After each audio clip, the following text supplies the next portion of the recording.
শিল্পের কোনো সীমারেখা নেই, এই বার্তাই যেন পৌঁছে দিতে চায় আমেরিকার নিউ জার্সির এক অভিনব উদ্যোগ। আমেরিকায় প্রবাসী ভারতীয়দের মধ্যে শিল্প ও সংস্কৃতির উদযাপন দেখা গেল এক ব্যতিক্রমী রূপে। সাউথ এশিয়ান আর্টিস্ট অফ আমেরিকার উদ্যোগে নিউ জার্সিতে বসেছে বিশাল এক শিল্প প্রদর্শনী। 23 থেকে 27 এপ্রিল পর্যন্ত চলা এই অনুষ্ঠানে অংশ নিয়েছেন 21টি দেশের 21 জন শিল্পী। ভারত, আফগানিস্তান, বাংলাদেশ, শ্রীলঙ্কা, জাপান, কোরিয়া, চীন, একের পর এক দেশের শিল্পকলা তুলে ধরা হয়েছে এই গ্যালারিতে। হস্তশিল্প থেকে শুরু করে সিরামিক আর্ট, কাঠের কারুকাজ, কাগজের শিল্পকলা, এমনকি চায়নার বিখ্যাত হাতের পুতুল, শিল্পের নানা রঙের ছোঁয়া মিলেছে এখানে। I'm hoping that my kids get my wife's artistic ability because then they will be much more blessed than with mine.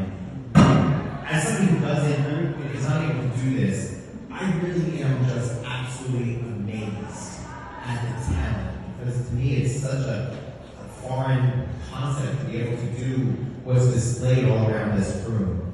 And Bridgewater, we have an amazing community. Some of you are from Bridgewater, some of you are from the surrounding areas, so for all of you who are residents, thank you for living in the best place in New Jersey. For those of you who have yet to move to Bridgewater, come. We're the best town in here in the state.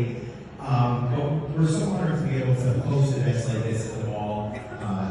Tom and Troy and the Bridgewater Mall community are fantastic because it's an opportunity for us to bring people together, not just folks from our town, but folks from the surrounding communities to share whatever it is. Some we have robotic competitions, sometimes we have fashion shows. প্রদর্শনীর মূল কেন্দ্রে ভারতীয় সভ্যতার একাধিক নিদর্শন তুলে ধরা হয়েছে। উল্লেখযোগ্য, এই উদ্যোগের নেতৃত্বে রয়েছেন একাধিক মহিলা উদ্যোক্তা। তাদের মতে শিল্পের কোনো জাত বা বয়স হয় না, আর তাই এই আন্তর্জাতিক আর্ট ফেস্টিভ্যালে এশিয়ার শিল্পের বৈচিত্র্য উদযাপিত হচ্ছে নিউ জার্সির মাটিতে। সুমনা আদকের রিপোর্ট, নিউজ পোল বাংলা।